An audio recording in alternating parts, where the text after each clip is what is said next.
may value sa Diyos. Kahit na nga po tayo, minsan nagkakamali tayo sa loob na isang linggo lang eh. No? Meron tayong, may kukunti tayong ginawa. Pero God still value us. Amen. Amen? Yan po ang kabutihan ng ating Panginoon. Ganyan po niya tayo kamahal. Ang sinasabi ng talatang ito. Pangalawa po, yung una, the coin was just 1 out of 10, but it is important enough to the woman who searched for it. No? Kaya He never stopped in searching you. No? Ganyan po ka-valuable yung buhay nyo. Amen. Amen? Bakit kaya gusto ng Panginoon na nauunawa sa kanyang mga tagasunod na valuable ka? Ba't mahalaga ka? Yeah? Ang dami mo namang mga palpak na ginawa. Pero valuable ka. No? Kaya nga nagpipilit tayo na every Sunday, no? Magpakita tayo sa Panginoon. Dahil naiintindihan natin na He is the one who make us valuable. Ano po ba yung gamit kapag may value yung isang tao? Ano sa palagay niyo? Kapag valuable ka, itatago ka lang ba ng Panginoon? Hindi. Gagamitin ka ng Diyos. At yung paggagamit ng Diyos na yan, hindi lang basta-basta gagamitin ka ng hindi niya titignan kung ano man ang makatuli sa'yo.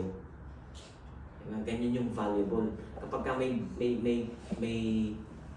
most valuable things kayo sa bahay, may tatago nyo ba yun sa ilalim?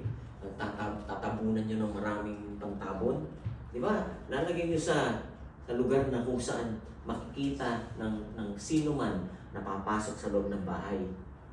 Andyan nalinisan yan, araw-araw, no? Kasi valuable yun. So ganyan din po, pinahahalagahan ng Diyos tayo. No? We are more valuable than anything of this world. Although na tayo makasalanan, He make us valuable. Pangalawa po, God actively seek for the lost. Amen. Yung mga lost ang hinahanap niya. Kaya kayong valuable pagka pinakita kayo ng Panginoon sa gitna ng maraming lost, they will be attracted. Sabihin nyo nga po, attracted. Attracted. Okay? Magiging attracted sila sa buhay mo. Kasi nga, valuable ka. Amen? Kung attracted ka, lahat ng pwede mong gawin para to make your life more attractive. Free from sinning. Free from any grouches of this world. No? Pipilitin natin na maging banal, maging mandalisay yung buhay natin. Kasi nga valuable tayo. At yung isang valuable na tao na yan, hindi niya hayaan. No?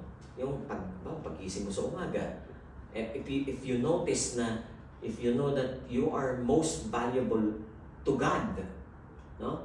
Hindi lang basta kanino man, kundi sa Panginoon, anong gagawin mo kaya sa umaga pagising mo? Ano sa palagay niyo unang-una ninyong gagawin? Mahalaga ka sa Diyos. Hindi ka iiwanan ng Diyos. Diba? Kakausapin mo muna siya. In spite of many business, lalo na po sa lugar na ito, we are so busy. Ewan ko, yung karamihan sa atin, ewan ko kung busy nga. No?